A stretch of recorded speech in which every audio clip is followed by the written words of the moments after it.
وعليكم السلام ورحمة الله وبركاته. رمضان كريم سولو هذا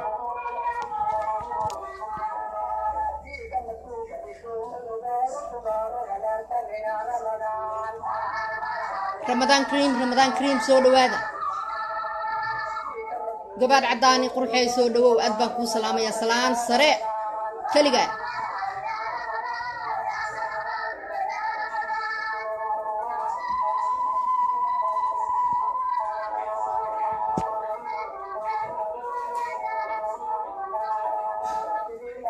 مالك شعل قبرتي سو دو aad baan idin salaamaya walaalayaal waa barnaamijkii midnimo qaran ee idin kaga iimaanay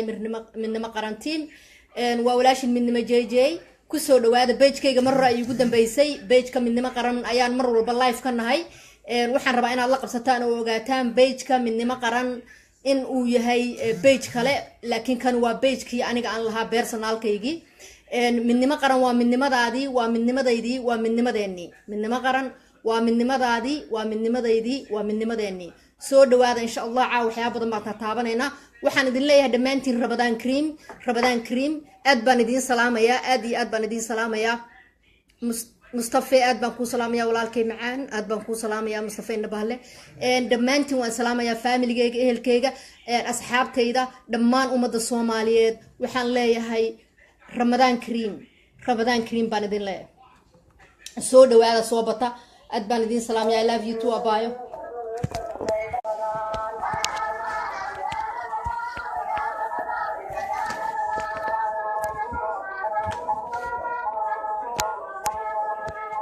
Saud Quruxay soo dhawow saaxiib qaali soo dhawow aad baan ku salaamaya thank you so much for inviting me last night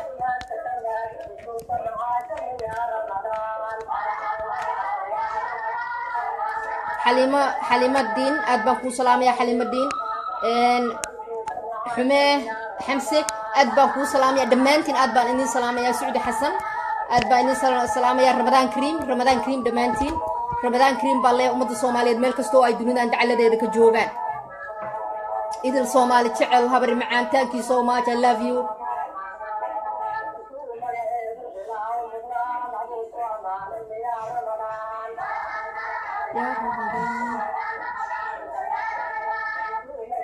كفان صومال نمو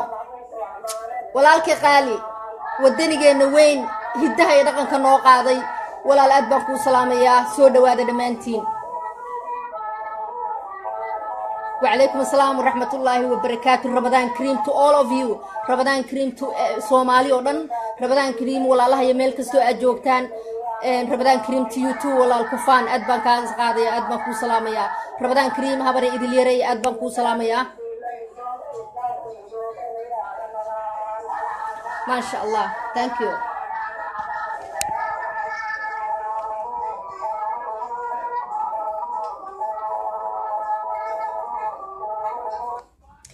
مرحب يا رمضان كريم to all of you رمضان كريم ولا الله ميل كستو أجوكتان رمضان كريم أمد الصوماليات ميل كستو أجوكتان ولا لي البرنامج كينا وبرنامج ير أو أنا دين لا هي رمضان كريم أنا إذن كل شيء جيو إنه إذن كجا إيمانا يو من ما قرن برشة إسوت تكتي ودنيين تصوماليات إسوت تكتي ودنيين تقول دad koodi dal koodi ciidoodi calan koodi من ما قرن أي إذن سو قد بني يا أنا جو من ما جي maanta waxaan ka soo galay page-kaygii waxaan rabaa inaad la socotaan barnaamijka la yiraahdo midnimo qaran waa barnaamij u taagan ummadda Soomaaliyeed caawinteeda calankooda diintooda dhaqankooda maxay ciidoodii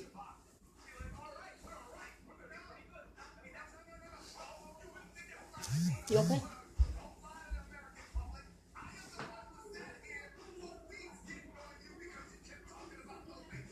aad baan idin salaamayaa aad iyo aad baan idin salaamayaa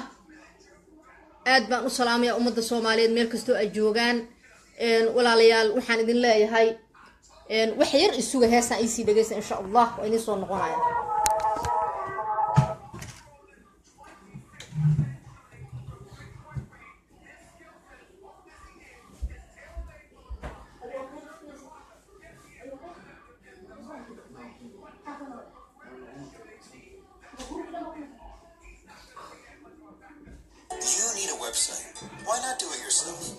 With Wix, you can create your own professional website. Choose from hundreds of templates. Whether you're a small business owner or an artist, we've got something for you. Just drag and drop to create your site exactly the way you want. It's easy. Change your text. Choose one of our backgrounds or upload your own. And easily add one of our beautiful galleries. I'm sorry. Hiding that. مرحب مرحب يا رمضان ويا مرحبا بك يا رمضان مرحب مرحب يا رمضان ويا مرحبا بك يا رمضان سلام بنشر وعمي walaalayaal barnaamijkan caawa waxaan idinku soo qaadanaya oo raba inaan in yar idinka gaarsiiyo barnaamijka kor waxaa kaga qoran inaan u leeyahay waxaan ku soo qoray gabooye waa dad muslim ah waa dad islaam ah waa dad Soomaali ah waa dhiigaagii waa dadkeennii ilaahayna abuurtay ha laga boqo Soomaaliyeey rabadaana soo galay bil kasta oo rabadaan masaajidkan kulligood isku aruurinaa 30 cisho oo rabadaanka masaajidkan kulligood isku aruurinaa oo aan ku jirnaa rabadaanka markuu dhamaadana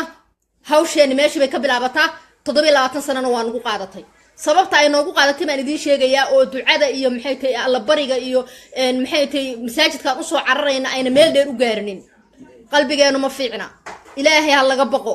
hal la iscafiyo ummaday Soomaaliyeed ay iscafiya oo intaad iscafidaan deeply inside iska cafiya oo ixtiraam darrada lagu haayo dadkeena ha laga daayo dadka Soomaaliyeed aniga iyo gabadha gabooyaha iyo wiilka gabooyaha isku mid ahna isku hooy isku aaba 9 bilood aan la qaaday wax islaamna ma jirto islaam baan ku ashahadana la ilaaha illa allah muhammad rasuulullah waan dhahnaa waxa aad wadaan iyo waxa meel kasta Soomaaliya mugdiga inaga galiyay waa cuqubada dadka islaamka laga galaayo hal la joojiyo walaalayaal waxaan idinka baryayaa meel kasto aad joogtaan masaajidka markaa tagtaan ilaahay barya oo si niyale u barya in ilaahay subxaanahu wa ta'ala dadkeeni badbaadiyo oo dalkeeni badbaadiyo oo quluubteena ilaahay subxaanahu wa ta'ala uu isu soo dhaweeyo oo qaab darrada lagu jiro iyo xumaanta lagu jiro iyo maxay tahay cunsurinimada lagu jiro iyo yasida lagu jiro ilaahay inuu naga koriyo ilaahay barya inta aad taa ku jirtaan waxay ogaataan Soomaaliyeey waligeen meel ma gaareyno maanta waxa dhacay waa maqasheen gabar yar iyo wiil yar oo isjeclaaday in gabadhii maxay haytay sida aragteen loo dilo because wiil Soomaaliyeed oo ashahaadanaayo oo la ilaaha illa allah muhammad rasuulullah dhahayo ayay damcaday ama ay wanaag dhex maray ama uu jecel dhex maray waxa loo diiday wiil ashahaadanaayo waxa la kaxaysan doona mid aan kaadida iska dhaqin oo aan ashahaadanin oo aan la kala jeclaanin oo aan dib dambe loo arkinin because haddii laga cararo diintaadi iyo dadkaagi iyo walaalahaagi yaa la guursanaya loo tagayaa maanta Soomaali gabdhaheedii waxa qaba Jamaican waxa qaba maxay ta Kenyan waxa qaba maxay ta Ethiopian waxa qaba maxay ta adduunka ayu name it ayaa qaba ayu name it aan kula ashahaadan baa qaba oo ashahaadada islaamka aan aqoonin oo maxay ta aan iska dhaqan kaada oo maxay ta aan garanaynin maxay ta dhaqanka Soomaalida oo aan garanaynin gabadha qiimaheeda oo aan garanaynin culture-keeni iyo dhaqankeeni iyo diinteeni iyo sharaftii ummadda Soomaaliyeed iyo gabdhaha Soomaaliyeed qurquruxda badan ay lahaayeen Soomaaliya gabdhihii qurquruxda badnaa waxay ku dambeeyeen because raggii Soomaaliyeed waxay noqon kuwa dalkii liqa iyo kuwa cunsuriyiin ah intaas ay u qaybsameen kuwa cunsuriyiin wadankii oo waxa wuxuu noqday cunsuri iyo maxay oo wadankii burburinayo iyo maxay tahay markii gabdhihii cid lay wada taagan yihiin ana runta idin sheegayo gabdhihii cid lay wada taagan yihiin gabarba gabadhay ka qurux badan tahay waxa la dhahayaa oo waa reerkii laga shahaadanayo war ilaahay ka baqo oo shahaada Soomaaliyeed walaalayaal please gudbiya message-kayga share waxba idin kama tarayso share taabta ajar baad ka helaysaan gabdhaha la yasayo oo Soomaaliyeed iyo wiilasha la yasayo oo Soomaaliyeed hal la joojiyo war hadda ka hor baa qisa la iiga sheekay Soomaaliyeed waxa la yiri gabar yar oo Kanada ku dhalatay iyo wiil yar oo Kanada ku dhashay ayaa is jeclaaday waa high school sweetheart high school kiiba isku jeclaadeen gabadhii aabaheed baa wuxuu ku yiri aabo waxay ku tiri aabo wiil Soomaali baan la sheekaystaa wuxuu ku yiri aabo hadaa wiil Soomaali la sheekaysatid waa fiican wiilka bal ii keen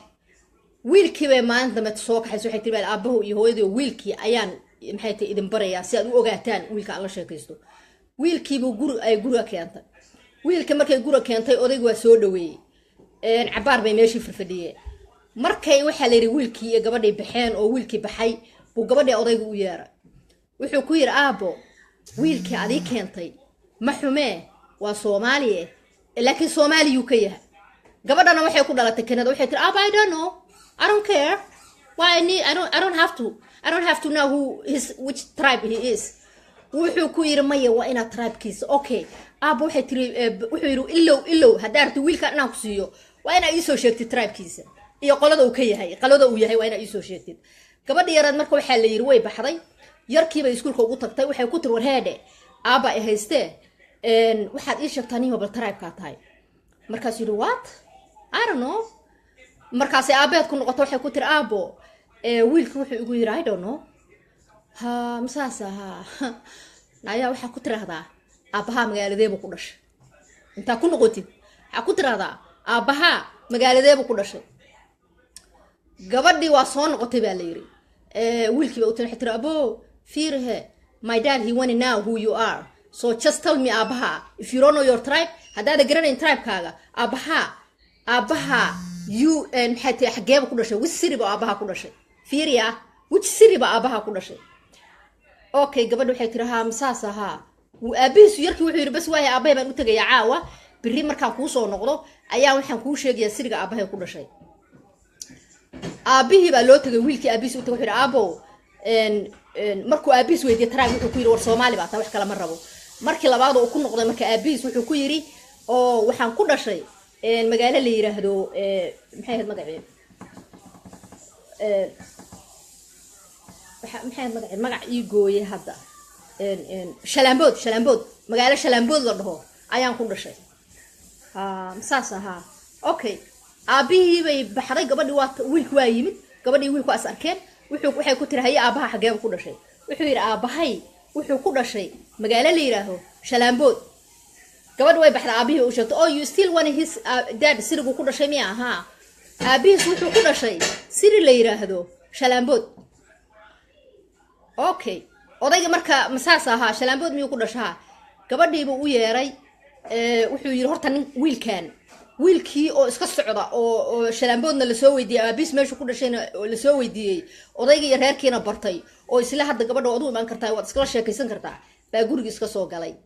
markuu soo galay oo soo garaacay odaygii baa ka furay wuxuu ku yiri wariyaan noqo meesha ka timid ku noqo markaas yiri what happened what did I do wrong ma kugu arkariyo gurigeyga gabadhii ayaa waxay sugaysay wiilkii markay weydayba aabeed u timid waxay tiri aabo asagii baa soo wacay taxi message buu soo diray wuxuu ku yiri ma iman karo gurigaago aabaha wuxuu igu yiri ma ku arki karo bal fiirshaya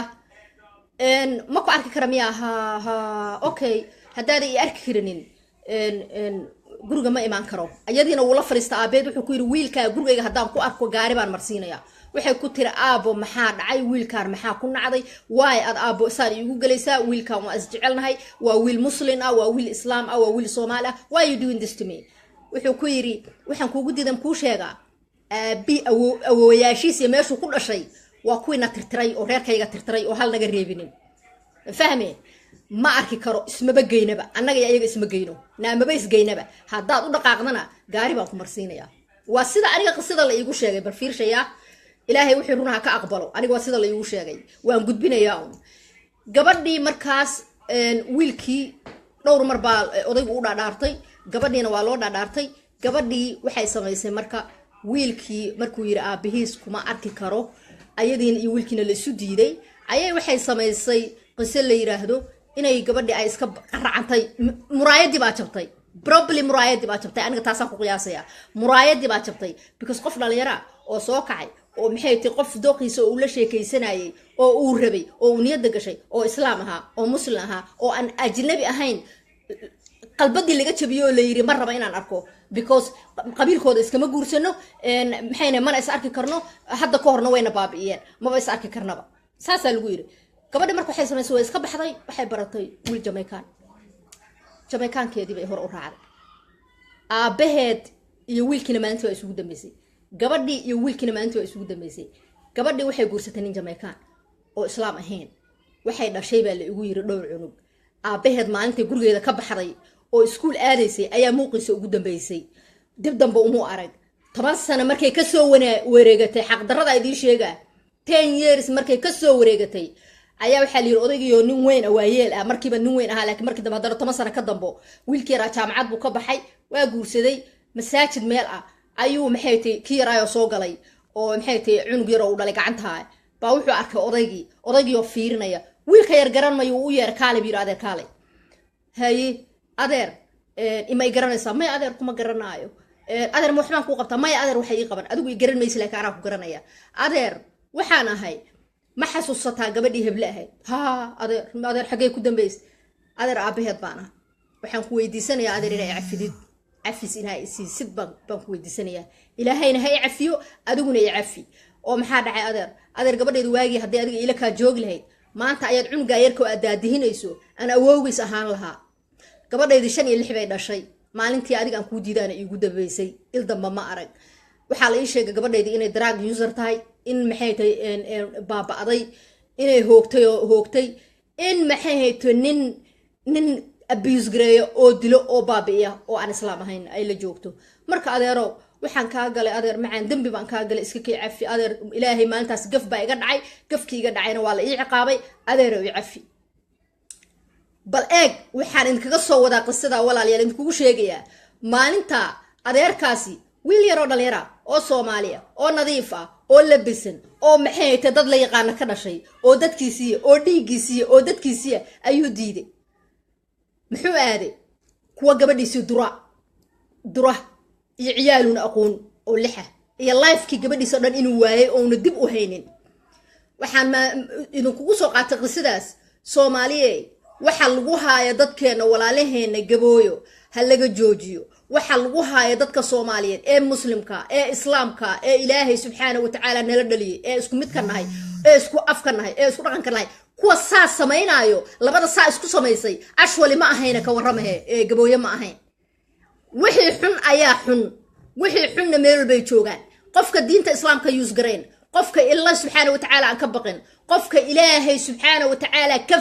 ka fogaada ee islaamka yasa ee qofka walaalkiisa yasa kaas ayaa maxay tahay wax xun wallahi kaas kan xun waa ka labada qofi waxaan idin sheegayaa labadaas qofi maysan ahayn qabiilada la yaso maysan ahayn dadka masaakiinta oo la yasayo dhulka la gelinayo oo walaalaheena oo nala dhashay oo maxay tahay isku mid kana oo isku diintana oo isku dhaqan kana ma yeelaayo Jamaican markay gabadhiisa u raacay waxa loo qaatay wiil afkiisi iyo dadkiisi iyo dhaqankiisi iyo diintiisi iyo gabar bari soo booqan kara iyo wiilkiisu soo booqan karo baa loo qaatay walaalayaal Soomaali had mucjisada in ku dhacday inkaarta in ku dhacday ee wadan la'aanta na dhigtay ee na baabiisay ee maanta meel kasta oo aan ku baaba'sanahay na dhigtay Ilaahay subhanahu wa ta'ala ayaa noo carooday ee Ilaahay subhanahu wa ta'ala ha loo noqdo hal la daayo dadka walaalaheen oo la baabiinayo hal la daayo dadka la yasaayo hal la daayo mid kale waxaan idin leeyahay annaga midnimo qaran hadaan nahay waxaan u taaganahay gabadhii lagu dilay Hargeyso inaan qarashka arooskeeda bixino gabadhii Hargeysa annaga bixinayna qarashka arooskeeda iyo wiilkii laakiin wiilkii gabadha la suuqay soo daayo wallahi annaga bixinayna billahi tallahi soo keena wiilkii gabadhii noo keena annaga aroosinayno gabadhii la jarjaray oo korkeeda saan arkay loo googooyay kulliga hadaan midnimo qaran nahay waa u taaganahay midnimo qaran ayaa gabadha yarta gabadheeday la mid tahay gabadha yarta walaashay bay la mid tahay gabadha yarta waa dhiigaygi waa Soomaali saa loo googooyay because walaalkeeday damacday walaalkeeda maxay tahay guursan rabay gabadha iyo wiilka Soomaali hadaan nahay arooska ugu weyn annaga u dhigayna annagaana isku dareyna afis hal weydiisto hana naloo sheega meeshay joogaan iyo maxay tahay information kooda nala soo siiyo arooskana midnimo qaran baa dhigaysa diyaar baan u nahay midnimo qaran hadaan nahay arooskooda annaga dhigayna hal naloo soo sheega arooskooda dhigayna gabadhii iyo wiilkii oo gacanta la isu galiyana ha nala tuso gabadhii iyo wiilkii oo gacanta la isu galiyay annaga ayaa aroosinayna annaga ayaa wax walba la qabanayna waa khalad waa dhalinyarada Soomaaliyeed iyo ummadda Soomaaliyeed wax garadka iyo inta aqliga leh waxaan idinka bariyaa Ilaahay baan ku dhaariyay inaad ka istaagtaan oo ka gilgilataan oo diidaan waxyaabaha noocaas war waxyaabaha noocaas ka hor imaada walaalayaal African American baa la noolnahay Chinese baa la noolnahay cadaan baa la noolnahay saaka dhan saa u kalahay saaka guriga u kalahay hadda imaaday ayu color baa la shaqeeyaa respect iyo qiimo iyo baalki baa la igu salaamaa qof kasta wuxuu igu xushmeeyaa dhaqankayga diinteeda intaan salligayga qaato ayaan baxaayo soo tukada break time kayga soo tukada adduunka waa inaga aan u noqonay dad xoolo ah oo fawaaxisho ah oo maxay tahay niyad xumo leh ku nool oo dadkooda yasaay oo qabiil isku kala gooynay oo dadkaan ku dhahayaan maxay tahay waxay maxay tahay yasayaan gabooye ayaga ay siyaasa laftirkooda ay siyaasayaan qabiil hebel waay gabar kalena qisay iga sheekaysay bal qisadaana ila maqla gabar baa ay soo wacday saaxiibana hadda ka hor waxay igu tiri aniga odagayga laba state baan ka kala nimid Soomaaliya qabiil idin ma sheegay laba state baan ka kala nimid bay tiri labadii state oo aan ka kala nimid waxay tiri maalintii aan is aroosanay familkiisii dadka inta badan ima soo wicinin because qabiilkaan ahay ayay ka xumaayeen asaga reerkayagi aniga aan ka dhashayna abs way ii xumaadeen oo waxay dhaheen oo nin waxay guursatay shisheeye ah maalintii dambe ay tiri anoo wixii fahansanay bay tiri qof yar baan ahaa oo wixii oo si fiican u fahansanay ayaa waxay tiri ninkaygii anoo la socdo oo aniga aan walac ahay baa waxay tiri gaarigeena anagoo saa u dhex fadhinaa waxaa soo dhacay bay tiri taleefankii wuxuu noqday tiri meel dibadahaas ka mid a carabta wuxuu noqday tiri abtigiis hooyadiis ilma adeeran yihiin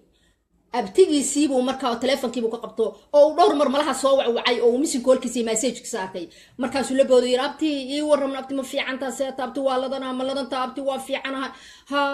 abti xagga abtiyo waxaan maqlay inaad guursatay waad guursatay la yiri abti seeta abti ha waan guursada maasha Allah waa kaaso oo abti yaad guursatay markaasuu yiri abti waxaan guursaday waxay tiri way ag fadhiya marka uu xushoonaya inuu qabiilkayga shaqaxta uu ka baqayaa bay tiri markaas ha abti nan oo mareer hebel ba may oo mareer hebel kala may oo mareer hebel kala may oo mareer hebel kala maya haye mareer hebel ba may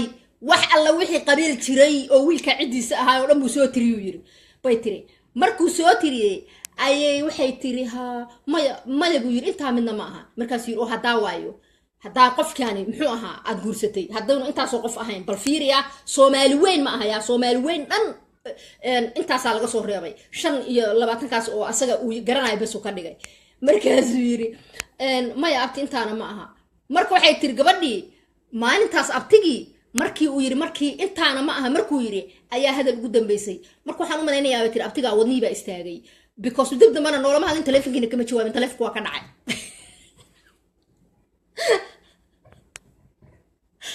ya telefonkii dhamaa wuu dhacay markuu yiri intaas oo qof oo aan soo tiriyay midna ma aha abti intaas sheegtay midna ma aha telefonka dhulku ku dhacay odayga ma dhintay ma wadnaha istaagay ma wax kala ku dhacay ma qaracmay kolley warkiisa waa la waayay ma u dhihinin abti maasha Allah mabruuk waxaan ku soo wacay inaan ku dhaw congratulations reerkaaga Allah kugu uxeeyo abti muusan dhihinin waxaan u maleeyay tiri because odaygii hadalkii waa ka soo bixi waayay wadnihii inuu istaagay baan u maleeyay bay tiri markiiba wordkii ugu dambeeyay wuxuu ahaa bay tiri mareer hebel baa may waa kaga tagta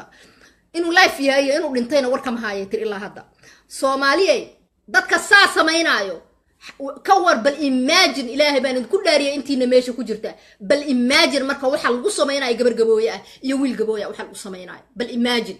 walaalayaal please aanu wada doodno aan lawyer u noqono dadkeena ilaahay baan idinku dhaariyay wiilasha Soomaaliyeed iyo gabdhaha Soomaaliyeed oo ilaahay baan idinku dhaariyay cross gareeya borderkaas oo jabiya oo ninka islaamka ee shahaadanaya ee biyo dahabka u weeg oo walaalkiina yaan leen ka fogeynin oo la dhihin oo waa hebelow gabadha Soomaaliyeed biyo dahabka u weeg oo dadkiinaana yaan leen dhihin waa hebelow isma geedaan because jareerta iyo maxay tahay iyo kuwa oo maxay tahay Kenyaatiga aan af aqoon iyo maxay tahay kuba waa isgeeysan dadkeena wadankeena jileec iyo jareer waa walaalo waa hal Soomaaliyaan nahay hal diinaan leenahay hal dhaqanaan leenahay hal afaan leenahay waxna kala kaxayn kara qabiilkeenuna waa inta qofka Ilaahay diinta islaamka ah uu siiyay ee islaam ka dhigay qabiilka ma maqno qabiilkan lagu sheegayo Soomaalida they abused qabiilkan lagu sheegayo Soomaalidu waxa weeyaan cusurnimo hadda meelahan marka marayna maxaan dhahnaa cadaana cusuriyeeyay cadaana ma cusuriyeey ashway inaga cusuriyiin ah we are dadka inaga dadka xumeeyay oo dadka soo baabiiyay inaga waa waxa aan ka kaxinin oo ka maxay ta xumaaninin wiil dhalinyaro ah oo iskuul dhiganayo oo wiil walaalkiisa la liidayo oo okay ku ah oo le maxay tahay how come ninkan ha asaga kuwi waaya la yiri gabadha dhalinyarada ah ee aqliga Ilaahay siiyay ee Soomaaliyeed ee gabar yar oo walaasheedo ayada saaxiibadeed oo kaleeta oo ayada iskuul ka dhiganaysa la liidayo oo aan ka hadlaynin Ilaahay ha laga boqo Soomaali adduunka Ilaahay intuu saa idin qaado saa idin gadiyo wuxuu idinku gadiyana waa mucjisada aad ummadda ku sameeynaysan waxaan idin leeyahay walaalayaal oo dhalinyarada Soomaaliyeed iyo kuwa hadda soo kacaayo borderkaas ha la jabiyo borderka qofka islaamka ku diiday gabadha Soomaaliyeed ku diiday wiilka Soomaaliyeed ku diiday laakiin ku ogolaanay Jamaicanka ku ogolaanay qolooyinka kale ku ogolaanay kuwa diintaada haysan ku ogolaanay xataa qofka soo ajnabi oo dhahayo qiso kalena waa maqlay bal aan idiin sheegay qisadaasni diyaar muutiin I love Gaboya too wallahi billahi farxiya cali thank you so much khalad waa waxyaabaha dadka lagu sameynaayo maanta hadda aqli leeyahay oo yaraanteedii maanta intaan aan jiri lahaana wallahi waa u fight garayn lahaa oo billahi oo tallahi waa u fight garayn lahaa Soomaaliya hadda ku gaari lahaa age-ka maanta aan ahay ama aan qof weyn ku gaari lahaa beenaan idin sheegaynin because waa khalad waxa la sameynayo waa khalad colaada iyo maxay ta dagaalka iyo burburka iyo inkaarta ugu dhacday meel kale kama imaanin cuqubada dadka laga gelayo ayay ka timid waa la yasaya ma ahane gabar halka marayso biyada hab u egbaado xadaysa Allah ma sha Allah she's so beautiful mid kale afka ku soo dhaweynaysa markaas dhahaysa inkaar alla kugu rid reerahaagu maxay yihiin reerahaagu xaawi aadan baad ka timaadeen kulligeen xaawi aadan baan ka nimid kulligeen madow iyo cadaan iyo blue iyo maxay ta gaal iyo islaam kulligeen xaawi aadan aan ka nimid ummad islaamana waan nahay Allah subhanahu wa ta'ala ummatu nabi Muhammad baan nahay ilaahay ha laga baqo waxaan idin ka codsanayaa Soomaaliyeed dhalinyarada Soomaaliyeed wiilasha Soomaaliyeed walaalayaal burburiya cross gareeya borderka walaalayaal waxyaabahaas oo kala diida ha u ogolaanina dadkiina in la yeeso oo qabyaalada ka weynaada oo qabyaalada meel kasta in ka gashay joojiya qabyaalad baa dhinac walba in ka gashay dhinac kasta war qabyaalada gurigeeni bay dumis oo wadankeeni bay dumis oo dalkeeni dhan bay take over ku samaysay oo waxaan ku yiri cadow bay noo jabisay oo maxay tahay wallahi galabta gabar walaashay gabay inoo soo dirtay waan ilmeeyay ilaa iga timid gabayga dhan wuxuu ku samaysmay calankeeni Soomaaliyeed oo nin ajnabi ah kuwii xamar joogay intuu qaatay cagaha ku tirtiranayo baarashle loogu marinayo cagaha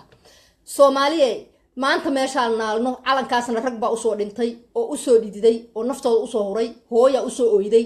aabba u soo ooyay ilma agoon u soo noqday waxaana ku dambeynay in kabaha lagu tirtirto oo baalashle kabaha uu ku tirtirto walaalayaal waxaan idinka codsanayaa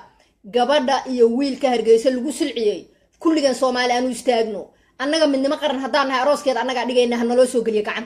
gacanta wiilka iyo gabadha naloo soo galiyo annaga aroosinayno wallahi ilaahay magaciisa ku dhaartay US aan joogaa aniga ila soo xiriira midnimo qaran ayaan kamid ahay family midnimo qaran nala dhaha annaga ayaa gabadha aroosinayna nala soo xiriiriyo wiilka iyo gabadha annaga nolol fiican gelinayna nala soo xiriiriyo laakiin waxaan codsanaynaa in la brokereeyo arooska adduunkan annaga u dhigayna waxa problemka wada na waxaan codsanaynaa wiilasha iyo gabdhaha dhalinyarada inay saa isu guursadaan annaguna aan garab istaagno wallahi wax kale inaan hadda maanta aan u soo galinin waxaan u soo galaynaa inuu arooska midnimo qaran baa sameynaysa wiilkii gabadhii la googooyay iyo wiilkii hal isugu kay keeno meel han loo keen annaga teekar gareynayna annaga isu aroosinayna annaga maxay tahay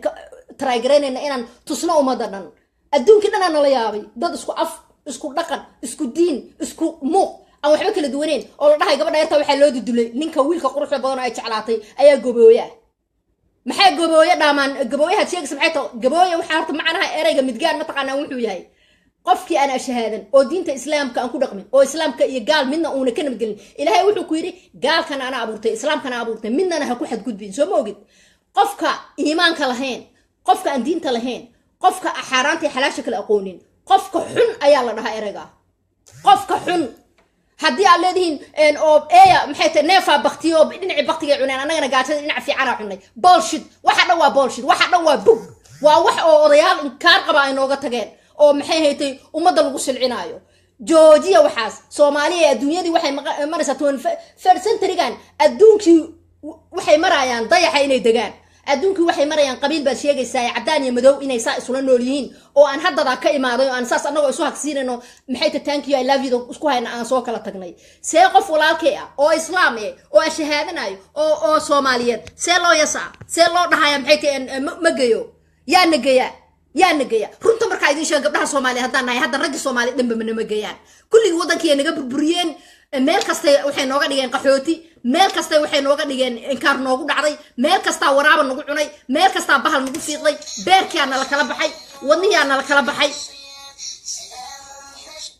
beerkiina la kala baxay wadniyaana la kala baxay meel kasta waxa ku socodsan gabar Soomaaliyeed meel kasta waxa la ii sheegay Kenya gabadha ka qurux badan tahay nin waxa wata Kenyaati oo waliba ku isfootayna waliba dharmkanaasa kala daala markay halka soo baxday gantuuna xiratana waxa la igu dhahay dadka jidka maraya wasuuxaya maxaa halkaas yaa na gaarsiiyey nimanka Soomaalida na gaarsiiyey markii la dhaho gabar gabooye ah ma geeyo wiil Soomaali ah ama wiil gabooye ah ma galo wiilka Soomaali ah xasuusnaada gabdhaha Soomaalida dhan waa inaan sixirnaa dhaana nimanka Soomaalida ma geeyaan ajnabiga hal la wada guursado because ayagii baa wadana aan dhigay ayagii baa banaanka lagu qaxiyay ayagii baa duurkana dhigay gabdhaheena meel baa lagu silciyay meel baa lagu kufsaday meel baa lagu baabiyay wadankii bay ku kufsadeen oo ku silciyeen oo habeen iyo maalin gabdhihii ku silci dareynayaan oo maalin kasta gabdhihii yarka la farxumeynaya oo maalin kasta hooyooyinka la farxumeynaya oo maxaa ku dhacay ragii Soomaaliyeed what happened to them something happened to them waa la insixray waxaa la Kenya Ethiopia in sixirtay meel kasta waxaa la kugu aasay sac nool قرآن سسارة بشر رمضان إلهي كبقى قرآن سسارة بشر رمضان يسعفية قعماء سقبصدة بشر رمضان قرآن تاسكو أخذان حق دردا أمتك كقشين إيو دادك مساكين تا كقشين إيو دمرك كقشين أو ميل با كقشين جوجيا رقو جوجيا أو هذا إلهي النقطة تضمية لا تنسى إنه وواحد بدن واديك وتو 3 decades واي 3 decades أدون كان وحي قارين ضيحي wax cusub ay ku soo saadiyeen energy bay wax ku soo saadiyeen waxay ku soo saadiyeen maxay tahay jidadkii waxay idinku maxay ku soo saadiseen dumarkiinu ayastaan ilmihi abaabiisaan dadkii oo qabiil u kala waxaysaan maanta gabar miskiin oo la yasaa wiil miskiin oo la yasaa Georgia alla ka baqa ilaahay ka baqa Soomaali ilaahay ka baqa bishaan Ramadaan waxa idinka codsanaya walaalayaal waxaan idinka codsanayaa Soomaaliyeed wiil iyo gabarba inta damiir kale inta aqliga leh waaga hor waa niyad jabay waxaan u maleyn jiray Soomaali inay rugmatay oo u dhamaatay oo ay ayaga dhan ka soo hareen waxaan allana ka baqan aqlina lahayn laakiin wallahi markaan barnaamijka midnimo qaran galay waxaan arkay hobba ay gashay waxaan arkay wadaniyiin run ah oo saalixa oo qalbi xabaaba leh oo iska ilmeynaya oo wiilal ah uma qabin inuu nin naxanoo haray uma aan qabin wallahi inaanu u qabin billahi tallahi waxaan rajadi baa iga dhuntay niyadi baa iga jabtay waxaan islahaa kullay taariikhda ayaa qorayso wadan waajiri jiray oo baabay laakiin dhalinyaro badan oo Soomaaliyeed oo wali waxa nool aan wali maxay tahay 20% ah 20% waa inay xoogsanaadaan waa inay 100 dhalaan waa inay 100 dhalaan waa inay kulli midnimadii Soomaaliyeed iyo qarankii Soomaaliyeed iyo wadanimadii Soomaaliyeed in la soo celiyo diinta islaamkana waa in lagu xirmo alla waa in laga baqo ilaahay subhanahu wa ta'ala ka baqa haddaadna alla ka baqinin wallahi inaan waxba idin hagaageen aakhiraadna guuleysaneen adduun aadna guuleysaneen sida aad seegseega u tiino adduunka dhan meel walba meedkiina haad ku cunay ayaa haad ku cunaya meel kasta haad ka cunay meedkiini meel kasta adduunka caan baa ka tiin fool xumo iyo waxa idin yaqaan bahalkii because dadkiini baad kala yasaysaan waxaan ku soo gabagabeynaya walaalayaal wiilka iyo gabadha Hargeyso annaga midnimo qaran ah ayaa aroosinayna hana loo keeno meel hana loo soo saaro annaga arooska u dhigayna annaga aqal geynayna annaga ayaa bixinayna kooxaha iyo waxa u tumayo dhan annaga ayaa rabnaba inay Soomaali kalena ay arkaan please waxaan ku codsanayaa dhalinyarada Soomaaliyeed gabdhaha qurquruxda badan oo leen ka xirxiray oo biyada habka u eeg oo leen yiri waa gabooye nimanka Soomaaliyeed oo wada guursada hadaaba aqal xoogaa in ku jiraba gabdhaha wiilasha Soomaaliyeed oo leeyahay waa gabooyena gabdhihiina guursada ajnabi bay gabdhii wada raaceen waxay wada raaceen anagu wadamada aan ku noolnahay qole aan la garanayn baa waxay yihiin iyo meel ay ka yimaadeen gabdhii waa la iska haystaa waxa la tagaa maxay tahay xeebooyinkaas oo meelahaas oo jasiiradaha ah Soomaali waxaan ugu dhacay distator waa inaan isdaba qabanaa waa inaan isdaba qabanaa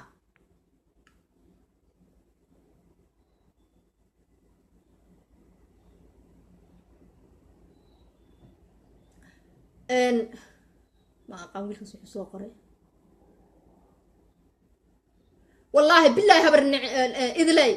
قبوي هبر قبوي والله وبالله وطلعي قبوي وين لجوسدا أو قبوي وين إذا بدرنا الجواد اللي جوجيو أو وين لجوجيو قبوي هالجوشة قاعد محين ولا لها واي Soomaaliyeed هبر وقبر Soomaaliyeed هذا كاقرب بدن أو كاقيم بدن أو كدين بدن أو كعقل بدن أو كباليسيا واي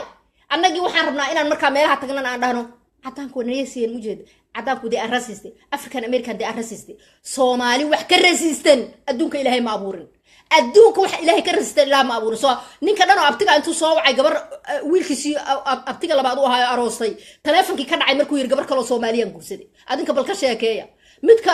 Canada gabadhiis intay wiil Soomaali u keentay yiri mar raba inaan arko aabaha baa meesha ku dhalateen reerku waa sanacabnahay oo raska tag oo hadhow gabadhiisina meel xun ku dambeysay Soomaaliyay shaydaanka inta iska naartaan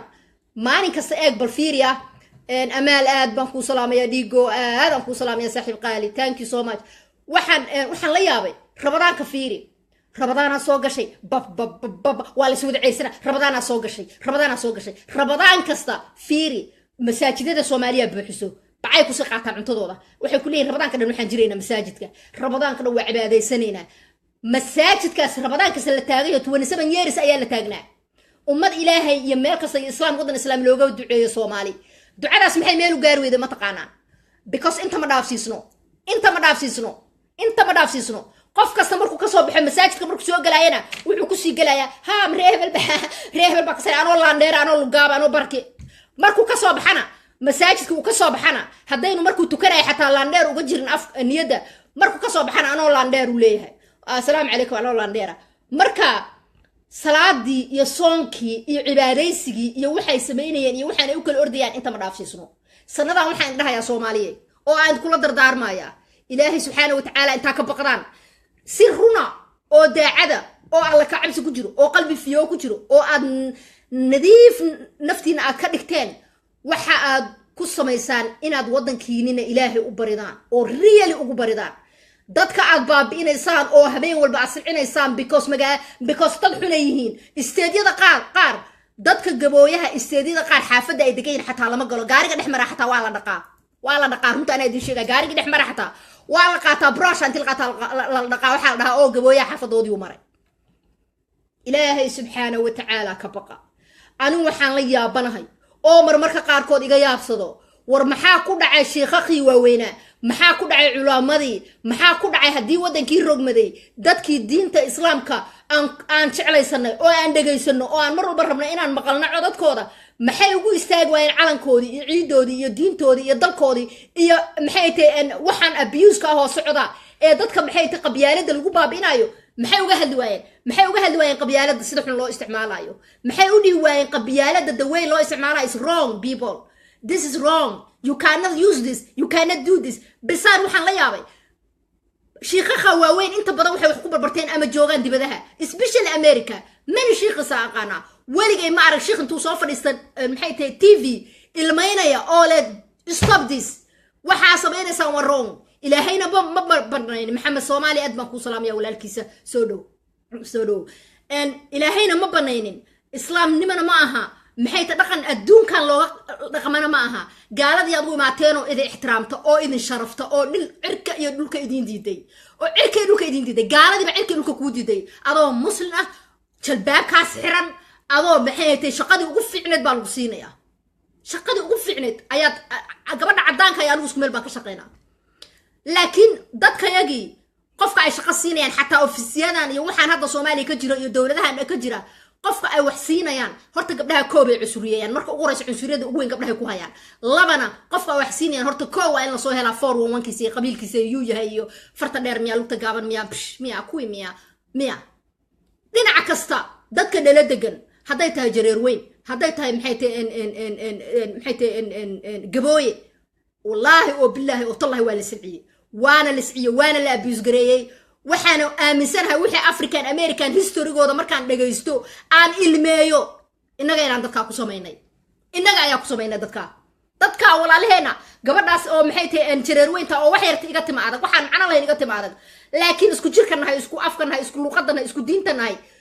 wallahi oo billahi oo tallahi waa la yasaa mana la ogol wiil caadi oo jileec oo guursada mana la ogol agteeda xataa in la marto guryaha jareerta ayaa la dhahaa guryaha jareerta ma jareer nin jareer may guursatay iga wad maxay tahay nin oo maxay guursatay oo waa la deeriyay hadaan bal dilinba waagi hor waa la dili jiray gabadha kow baa looga sijin jiray gabadhii raacda jareer ama baalkii waana niman rag oo Soomaaliyeed oo shaqaysta waliba ku ugu shaqaysta waa ugu wax soo saarka badan Soomaali dhan dadkii farsamada yaqaanay iyo dadkii wax soo saarka lahaa waxay ahaayeen jareer weyn iyo maxay tahay iyo gabooye waxa la yasaay habeen iyo maalin daqiiqada laga cayna oo la afligadeynay oo la dhahay naag hadda aragtid ayada dhanba isku oloolin ba waxay ku leedahay marka tira baa gabadh yartaas qurux leeyahay naama taqaaniin waa reerihii waxyaabaha iga yaabsaday naadu reerihii tahay naama ilaahay baa jannadiisa ku ballan qaaday ma ilaahay subxaanahu wa ta'aala baa ku yiri adiga jannadi baan ku furi jannada qaado ma furi jannadu ilaahay ku siiye qofka kaliya oo aniga aanu qarayo inuu yahay ajigan baaso a sheegtaan oo kulligii baktiga waa cunteen Soomaalida dhan baktiga cuntay markaas waxa la dhahay kuwaanu baktigii ay u sii badsadeen what the heck is that baktigii ay u sii badsadeen maxay tahay waa wada cunteene waxaan oo dhan waa wax oday Soomaaliyeed intuu sameeyay damcay dad inuu ku gumaysto oo dad ku baabi'iyo up to now adduunkan hadda hormarayna maanta 2017 waxaan maraynaa in dad masaakiina oo walaalaheena oo nala degan oo masaakiina oo ehelkeena oo qurqurux badan oo diinteena oo caqligeena oo maskaxdeena oo naga fiican oo naga diin badan inaan dhahano way gabooyo Soomaali caqli uma harin dhalinyaro u fiican uma harin hadday u harlaan waxa way diidi lahaayeen waxaas diida oo qabyaalado dhan diida oo dadka walaalihiin oo la gumaysanaya diida war waa gumaysi caadi ah xaafadaha qaar ma tagi karaan xaafadaha qaarkood kuwa laandheerka degan laanka Allah idinka gooyo xaafadaha qaarkood kuwa gabdhaha masaakiinta wiilasha masaakiinta degan xaafadooda xataa gaarigii maraa liir waa la dhaqaa brush banti la qaataa la dhaqaa because xaafadii buu maray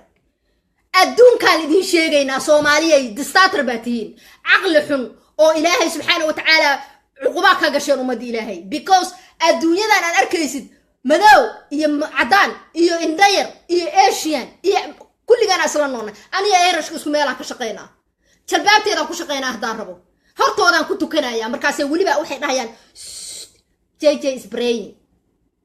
wallahi inaan been idin sheegin oo billahi oo tallahi markay arkaan inuu tukanaayo way yaqaanaan qol baan leeyahay markay soo agmar haddii damcaan ilaha Allah waxay dhahan JJ is praying you know ayaga xayeen why dadka nala dhashay why walaalaheen why dadka Soomaaliyeed loo yasiya why adduunka waxa rabtaan idinka nabad inaa ku joogtaan leeyahay ixtiraamo idinka waxa rabtaan dadka inaa abuse gareysaan oo dadka masaakiinta abuse gareysaan oo gabdhaha masaakiinta biyada abuse gareysaan why gabar aan hadda koor walaashay abaan qiso weydiiyay waxaan ku yiri waxay guursatay nin ajnabi markaas waxaan ku yiri abaayo Allah min ajnabi ma guursaha ilaahay abaan khayr qaba kaaga dhigo markaas waxay tiri abaayo ma guursadeene wiil kasta oo Soomaali ah oo maxay tahay aan cabaar sheekaysano markuu soo ogaado qabiilkan ahay ayuu iga tagaabay tiri markaan arkay bay tiri inaan marnaba aan Soomaali aan guursanaynin ayaa waxaan doorbiday inaan ajnabi guursado ciilka ay carada idinka dumarka badeen ciilka ay carada nimanka Soomaaliyeed oo ayaga ninkaana badeen diinta islaamka oo ku dhahaysay bal ii sheeg diinta islaamka oo ku dhahaysay gabar gabooy ma guursan kartid let me know ii soo riid garay aayadana ii sheeg diinta islaamka oo ku dhahaysay dadkiina yasa ii soo sheeg diinta islaamka oo ku dhahaysay gabdhaha Soomaaliyeed yasa sidooda ahaanba ii soo sheeg gabdhaha islaameed diinta islaamka waxay qabtaa nabigeena kaleeyhi salaatu wasalaam kaga dardaarmay ninku xaaskiisa saa inuu kulkooliyo gabadhiisa inuu saa u kulkooliyo oo dhalay saas ay diinteena qoraysaa nimanka Soomaalidu dhaqankii culture-kii diintii wixii dhan way isku lifaaqeen hala joojiyo dhaqankan xun oo odayaasha nooga tageen Allah khayr siiye odayaashu nooga tageen oo baaba ah dictatorka hala joojiyo walaalayaal waxaan ka bariyaa Ilaahay baan ku dhaariyay wiilkii iyo gabadhii lagu gubay oo la baabiyay annaga midnimo qaran ayaa arooskooda dhigeena annaga midnimo qaran ayaa garab istaageena annaga midnimo qaran ayaa naftayada u hurayna ilmahaas yararka ah oo isjeclaaday jecel maxay ka kasaayaan qabyaala maskaxda ka gashay qabyaala ayaga dhanba waxa waalay waa lagu sixiray hargeysa agteeda waxa la 3 dibi baa ku aasan oo nool ayaa la geliyay dhinacan kale xamar agteedana 3 dibi oo waaweyn la geliyaa dhahay dhinaca kale oo barigana 3 dibi oo waaweyn la geliyaa dhahay Soomaaliyay waa aasantiin idinkoo nool aasantiin aqligiin ma shaqeynaayo eberatihiin isku xushooda Allah ka baqa Ilaahay subhanahu wa ta'ala ka baqa waa bil Ramadaan baa noo dhalanayo walaalayaal Ilaahay u toobad keena walaalayaal Ilaahay u toobad keena walaalayaal dadka iyaga nala dhashay ka daaya walaalayaal waa idin barayay ka daaya abuse ka daaya inaad dadka gumaysataan ka daaya inaad wiilka iyo gabadha yar oo isjeclaada aad dhahdaan gabadhi kow ka siisaan ama wiilkii kow ka siisaan waliba waxaan ognahay gabadhan Ilaahay baa soo saaro waliba nafta laga ma gooynin laakiin wiilal badan oo gabooye ah intay gabdha dabceen in kow laga siiyaan ognahay we know the history aniga ballan Ilaahay waxaan iga ka qaaday meel kasta oo gabooye lagu dhinac kasta haato Soomaaliya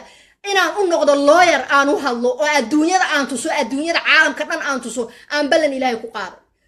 war waxa naga joojiya waxaan oo bil kasta Ramadaan aad tukataan oo soontaan oo salaadaan leedin kama aqbalo waxa leen kaga aqbali waayay because you guys don't do it on the right way wallahi you don't halka ma gaarsiisana wixiina dhan toobadiina dhan waxa ka buuxda waa gabooye toobadiina dhan waxa ka buuxda hala dayriyo gabadha toobadiina waxa ka inaad dadkan ka sareysaan maxaa ka sareysaa 9 months la soo qaaday 9 months la soo qaaday Ilaahay baa ku abuuray islaam waay isku afaatiin isku dhaqanaatiin ayagaaba waxay kugu dhaamaan ma taqaanaa ayagaaba birtii iyo leyrkii iyo laastigii iyo waxa la wixii aad samaysan lahayd kugu sameeya adigu curiyaan cagalaaba tahay waxa samaysan taqaan xataa ma jirto maalin hore maqlaay nin oo dhahayo dadkii baa naga cayriseen waatan Soomaaliya dadkii la celceliyay xamar loo celiyay layrarkii wax noo sameeyaan laana dadka layrarka sameeya jareer weyn xamraad maxay tahay gabooy kaba xataa iga boorsooyinka ku xirqootaan xataa iga idin sameeya waa the only aan qabno oo engineering iyo farsamo yaqaan iyo wax noo qabto waa ayaga wixii wax noo qabanaya xataa amaan idin kama helayaan oo islaamka ah islaamna waxa carab oo dhan idin soo dhaweysan weyday oo idin naceen because bad quality baa tihiin waxaa tihiin idinka dhan dad waxaa tihiin dunta ka xun dunta Soomaali dunta ka xuntiin sababta dunta ugu xuntiin idin sheega walaalihiin ma rabtaan ciidiin ma rabtaan calankiin ma rabtaan diintiin ma rabtaan oo 10 meel maraya